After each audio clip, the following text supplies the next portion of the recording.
No todos los que entran en nuestra vida lo hacen por amor. Hay personas que solo aparecen cuando están perdidas, que solo llaman a la puerta cuando su corazón está hecho pedazos, y se marchan en cuanto la paz vuelve a sus días. Y lo que más duele es que muchas veces confundimos la sensación de ser necesarios con la de ser amados. Abrimos la puerta, extendemos los brazos, nos sacrificamos, porque creemos que eso es amor. Pero a veces, lo que hace que alguien se quede no es el cariño, sino el beneficio que obtiene de nuestra ternura. Y justo ahí es donde comienza esta historia. Mara vivía en una pequeña aldea entre dos colinas, donde el camino se curvaba tanto que nadie podía saber qué se acercaba hasta que ya lo tenía delante.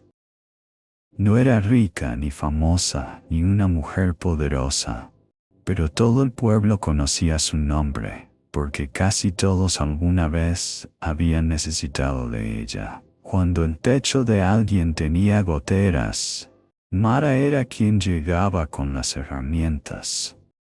Cuando un niño tenía fiebre, Mara abría sus brazos para recibir en su casa a los demás pequeños. Cuando un anciano solitario perdía a su esposa y ya no quería hablar con el mundo, Mara era quien se sentaba a su lado en silencio. La gente llamaba a eso un don. Y Mara creía que quizá haber nacido para ayudar a los demás era la razón misma de su existencia. Pero la verdadera tristeza en la vida de Mara no estaba en la aldea, sino en las personas más cercanas a ella. Su esposo, Edric, era un hombre amable y callado, de mirada noble, pero con un corazón que solía cerrarse cada vez que la vida se volvía difícil. En los días en que se quedaba sin trabajo, se hundía en el silencio y dejaba a Mara sola, cargando con toda la calidez del hogar. Y cuando las cosas mejoraban, volvía a ser tierno, como si nunca hubiera existido distancia alguna. Mara llamaba a eso matrimonio. Ella creía que amar era esperar a que alguien atravesara su propio invierno. ¿Y tú? ¿Alguna vez has estado en una relación así? Si esta historia te toca el corazón, dale like al video ahora mismo, porque tal vez esta no sea solo la historia de Mara, sino también la tuya. La mejor amiga de Mara era Sella, que había crecido con ella desde la infancia. Sella era inteligente, habladora, y siempre sabía cómo aligerar una habitación con su risa. Pero también tenía una costumbre que Mara nunca se atrevió a nombrar de verdad. Cada vez que la vida de Sella se enredaba, cada vez que su matrimonio se resquebrajaba, que el dinero no le alcanzaba o que una mala decisión la hacía sentir avergonzada, Sella acudía a Mara. No para preguntarle cómo estaba, no para escuchar el corazón de su amiga. Solo iba para descargar sobre ella todo su peso, y luego se marchaba sintiéndose más ligera. Y siempre ocurría lo mismo. Sella se iba en paz, y Mara se quedaba con un cansancio muy hondo, que ella siempre confundía con amistad. Y luego estaba Doran, el joven del pueblo, de apenas 17 años, terco, desorientado, siempre como si estuviera huyendo de algo que ni él mismo sabía nombrar. No tenía a su padre a su lado, y su madre trabajaba lejos casi todo el año, así que creció con una sensación constante de ausencia y desconcierto. Mara lo quería de esa forma en que se quiere a un niño que siempre intenta parecer fuerte. Le dio trabajo en el jardín, escuchó sus sueños, mitad inocentes y mitad desesperados, y hasta cuando él necesitaba dinero, ella lo ayudaba en silencio. Doran solía decir que Mara era lo más parecido a una madre que había tenido jamás. Esas palabras ablandaban su corazón cada vez que las oía. Pero a veces, son precisamente las palabras más hermosas las que esconden la verdad más dolorosa.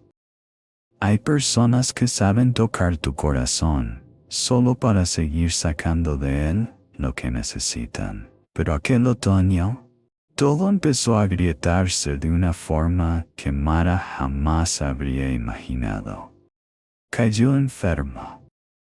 No lo bastante grave como para llamarlo tragedia, pero sí lo suficiente para obligarla a quedarse en cama durante 2 semanas, sin poder salir, sin poder cuidar de nadie, sin poder seguir siendo las manos de confianza de todo el pueblo.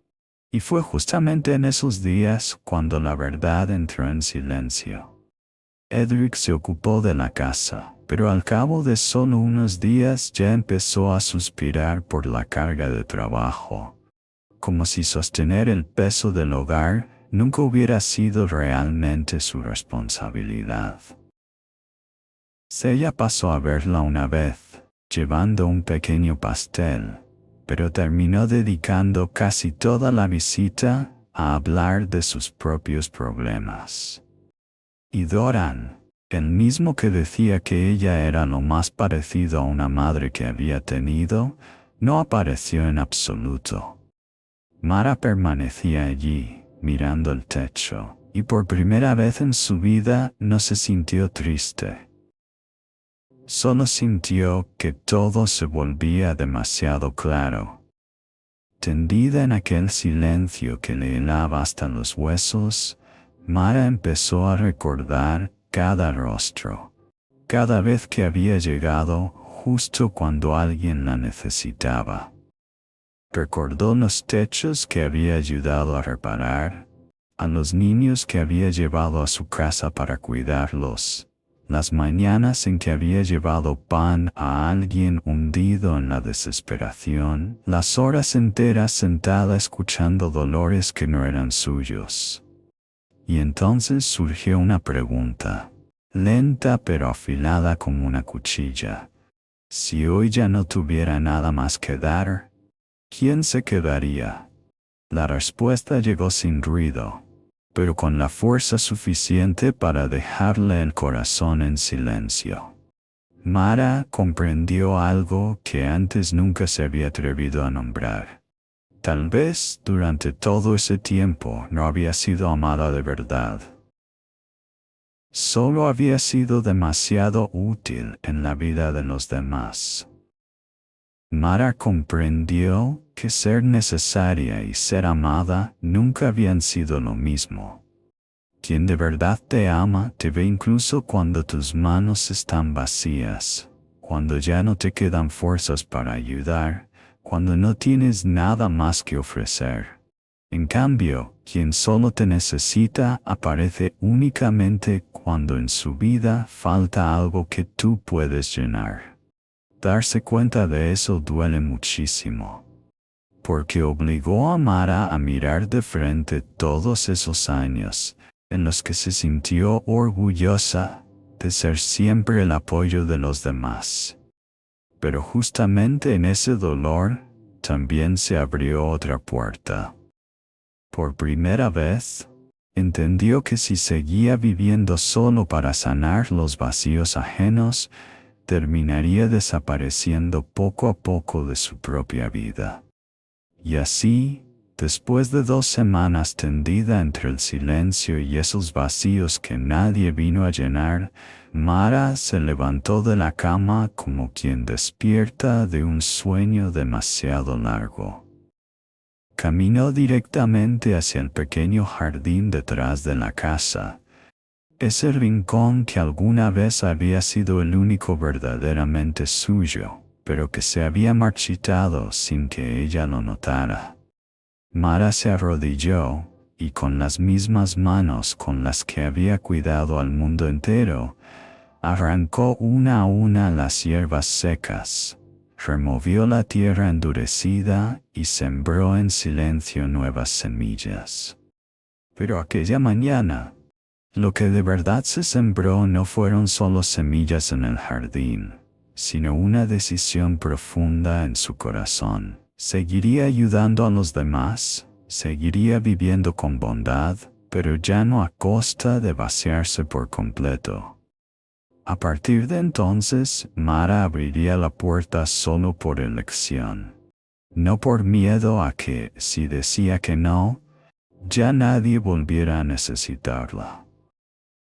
El cambio de Mara no llegó con estruendo, sino a través de cosas muy pequeñas, pero imposibles de ignorar. Por primera vez, cuando Seiya volvió a aparecer en su puerta con los ojos cargados de tormenta y una larga historia a punto de desbordarse, Mara no guardó silencio para escucharla como siempre. Sirvió 2 tazas de té, se sentó y habló ella primero con suavidad. Le habló del cansancio que había estado ocultando durante tanto tiempo, de esa sensación de estar siempre presente para los demás, sin que nadie le hubiera preguntado jamás, de verdad, si ella estaba bien. Seiya se quedó inmóvil. Porque hay amistades que sobreviven durante tanto tiempo dentro de un desequilibrio, que una sola verdad dicha en voz alta basta para desconcertarlo todo. Pero fue precisamente en ese instante cuando algo auténtico se abrió por primera vez. ¿O aquella amistad iba a madurar? ¿O tendría que terminar justo allí, en el lugar donde quizá nunca había comenzado de verdad?